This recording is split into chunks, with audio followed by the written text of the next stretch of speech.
Right here. How do you prepare the cast that are all Guyanese and maybe some of the Creole you're trying to bring out? How do you prepare them to say what you require them to say by the script and still get the understanding of the Creole? Because remember, you really never had so much of the Creole in your life because you're always away. How do you link that? How do you understand, okay, when they're saying certain words, what it means according to your script? I think that's an excellent question. And the thing about film is that it's a visual medium. And the reason why this film I think was more accepted in Europe and in certain places is that it's a visual language. Malachi doesn't have one line, he doesn't say one word, right? But you sort of can convey emotions and energy, right? And things that are happening by just the scenes, right? So part of my process as a director is to create the environment where you can look at a tableau or a scene where you can see, you can sort of see the emotion, see what happens, and get them there emotionally, and you can sort of understand what's happening. In terms of the language, I mean, I think for the feature, I've made a choice to work with trained actors for the major roles because I want to take the film to that next level, right? And to make that language a little clearer, I didn't want to use subtitles. I got that note from a few producers in Los Angeles, and I said no because I feel like as an artist, I feel like people should be able to understand and listen and understand that it's an English language. And with Malachi for this short film, how did you prepare him to depict those emotions that you wanted him to portray? Especially when his grandmother was feeding him and he was just speaking at his food, how did you tell him to bring out? I did two things. This is a question about acting, directing Malachi. There were two things I did. Working with children, they're more imaginative than we are. Like they can go to a place of imagination quicker than we are. So I basically would just tell him to pretend that this is happening, and we kept the camera rolling the whole time, so he would go in and out of whatever he was doing, and so he was actually natural at sort of imagining.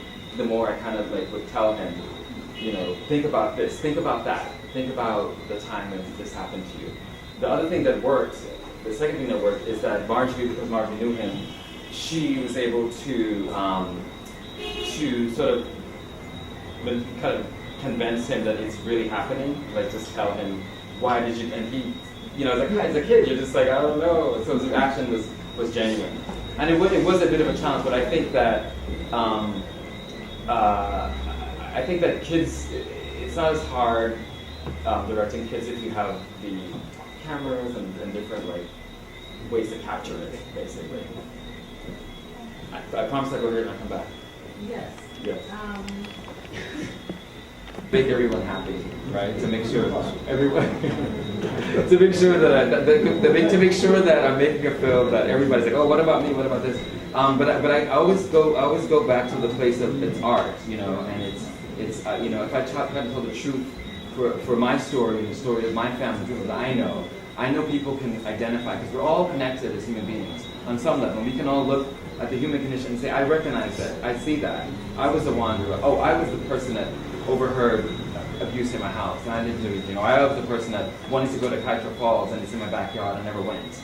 I was the person that never knew my father, but I wanted to meet them. I was the person that was abandoned by my mother. I was the person that was taken care of by my grandmother. So it's a human story. So I remind myself that I'm writing a story, right, about a human condition, and I can't make everyone sort of, it'd be a perfect film for them, right? So that's been a big challenge, and that's why I was adamant with my producers and everyone that I want to come to Guyana, I want to hear from the Guyanese people, I want to try to, do the best. It's going to be made. The film's going to be made. Producers in Guyana? Producers in Los Angeles.